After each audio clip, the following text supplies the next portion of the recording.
اور ٹریڈرز کے ساتھ رابطے کے لیے حاجی غلام علی خان کا نام ہے بطور چیئرمین کے۔ وکلاء اور سول سوسائٹی کے لیے رابطہ کمیٹی کے چیئرمین جناب کامران مرتضیٰ صاحب ہیں۔ علماء و مشائخ رابطہ کمیٹی کے لیے جناب خواجہ مدثر سلیمانی صاحب ہیں۔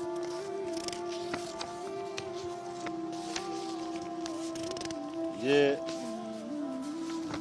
کمیٹیاں آج تشکیل دی گئی ہیں اور انشاءاللہ العزیز مرکزی مجلس عاملہ کا ہم اجلاس جلد بلائیں گے تاکہ اس میں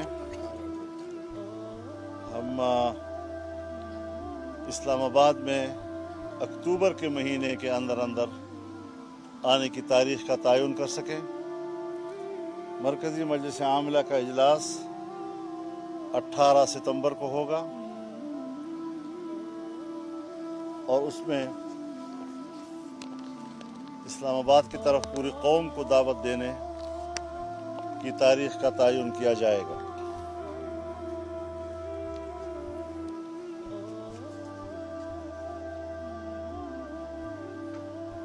ہماری تمام صوبائی تنظیمیں اور ضلعی تنظیمیں اس وقت رابطہ عوام مہم میں مصروف ہیں اور قوم کے ہر شعبے کی طرف سے ہمیں نہایت مثبت رد عمل مل رہا ہے۔ ہر عام آدمی اس ناجائز حکومت اور نااہل حکومت سے نجات حاصل کرنے کے لیے بیتاب ہے اور ہم بھی اسلام آباد کی طرف مارچ کرنے میں پرعزم ہیں۔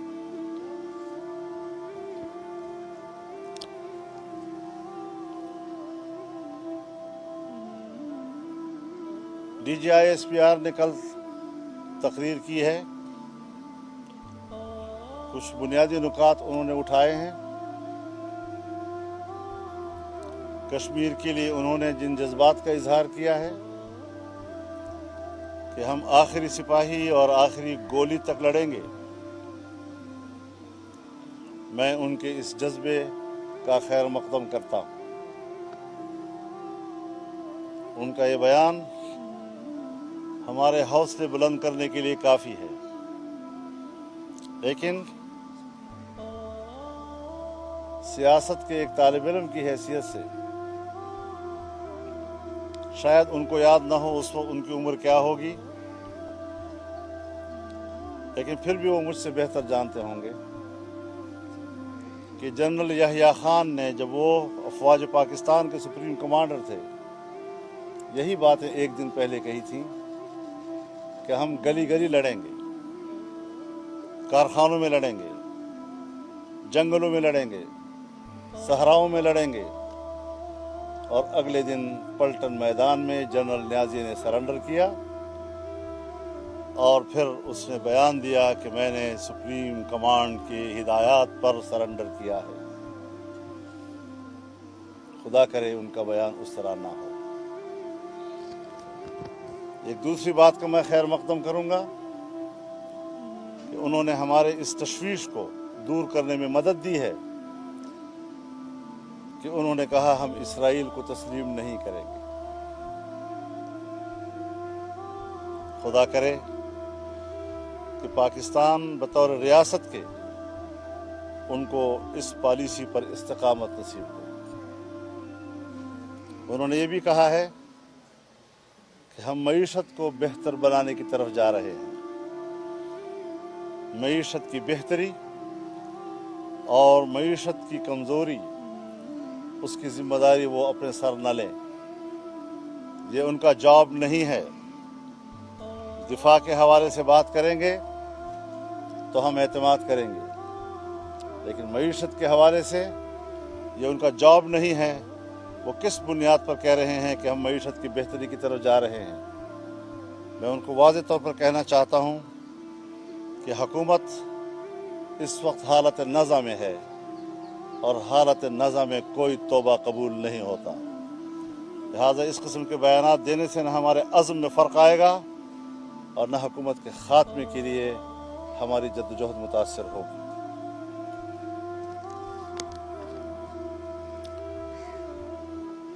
ایک مضحکہ خیز قسم کا اقدام کہ کچھ بڑے لوگوں کے لیے آرڈیننس کے ذریعے قرض معاف کیے گئے، یہ بھی آرڈیننس بہرحال ایک ویلڈ لیجسلیشن کی حیثیت رکھتی ہے۔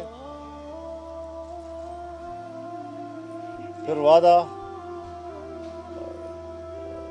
قرض معاف کرنے کا آرڈیننس واپس بھی ایک آرڈیننس کے ذریعے لیا گیا۔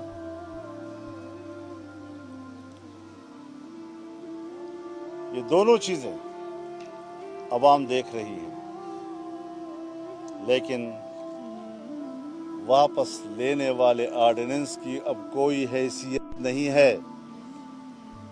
بیچ میں 4-5 دنوں کے اندر جو فائدہ وہ لوگ اٹھا چکے ہیں اب وہ اٹھا چکے ہیں، اور جعلی وزیر اعظم نے ان کو راستہ بھی دے دیا ہے کہ آپ کورٹ پہ جا سکتے ہیں۔ لہٰذا یہ سیاسی ڈرامے بازیاں قوم کے ساتھ نہ کی جائیں۔ اب یہ جرم کر چکے ہیں، اس جرم کی پاداش میں جو فائدہ لینے والے تھے وہ فائدہ اٹھا چکے ہیں۔ اب دوبارہ لوگوں کے آنسو پونجنا اور اس کے ڈرامے کرنا، اس کی کوئی حیثیت اب باقی نہیں رہی ہے۔ میں آپ کے سامنے آج یہ بات بھی رکھنا چاہتا ہوں کہ ہماری میٹنگ کے دوران جناب صفدر عباسی صاحب کا فون آیا، کیپٹن صفدر صاحب کا فون آیا،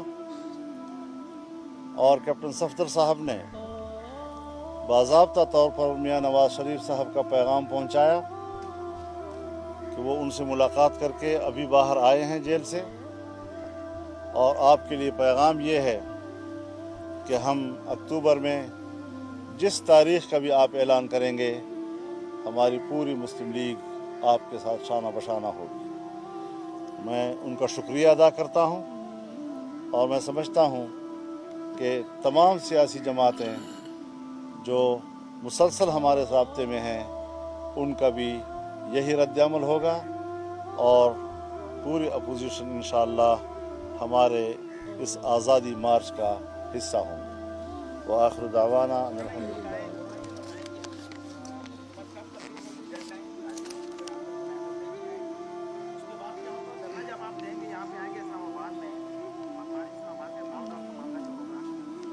ہم لاک ڈاؤن کا لفظ استعمال نہیں کر رہے ہیں، ہم آزادی مارچ کا استعمال کر رہے ہیں۔ ہمارے ایسا لفظ استعمال کرتے ہو ہمارے منہ میں بھی ڈال دیتے ہو کبھی کبھی۔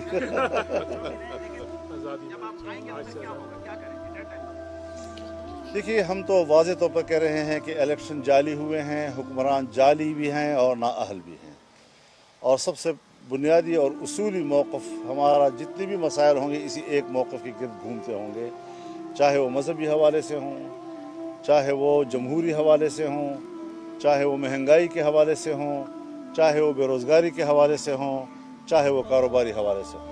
مولانا صاحب یہ بتائیں کہ جتنے بھی اس ملک میں لانگ مارچ ہوئے یا دھرنے ہوئے جو بھی ہوئے، اس کا پہلے قبل از وقت اپوزیشن ایک چارٹر آف ڈیمانڈ کا اعلان کر دیتی ہے، تو کیا آپ کے اس آزادی مارچ کا چارٹر آف ڈیمانڈ کا اعلان کب تک کر دیا جائے گا؟ میں نے آپ کے سامنے چارٹر آف ڈیمانڈ رکھ دیا ہے۔ مولانا صاحب یہ بتائے گا کہ ابھی آپ نے اعلان تو کر دیا، لیکن کچھ مگوئیاں یہ بھی ہو رہی ہیں، کچھ اخبارات نے بھی یہ شائع کیا ہے اور سیاسی حلقوں میں بھی یہ بات ہو رہی ہے کہ آپ کو حفاظتی تحویل میں لینے کی حکومت حکمت عملی اپنا رہی ہے، کیا آپ اس بات سے واقف ہیں؟ اگر ہیں تو اس کی کیا حکمت عملی آپ نے ابھی تک اپنائی ہے؟ چارٹر آف ڈیمانڈ بھی ایک ساتھ بتا دیں۔ یہ سوال مجھ سے کرنے کا نہیں ہے، جہاں سے آپ کو اس قسم کی باتیں پہنچ رہی ہیں وہیں سے آپ ان کی وضاحت طلب کریں۔ ہم نے پلان بنا لیا ہے کہ فرنٹ لائن کمانڈ کیا ہوگا، سیکنڈ لائن کمانڈ کیا ہوگا، تھرڈ لائن کمانڈ کیا ہوگا، اور ہر سطح پر انشاءاللہ کوئی خلا نظر نہیں آئے گا، اور نہ گرفتاریوں سے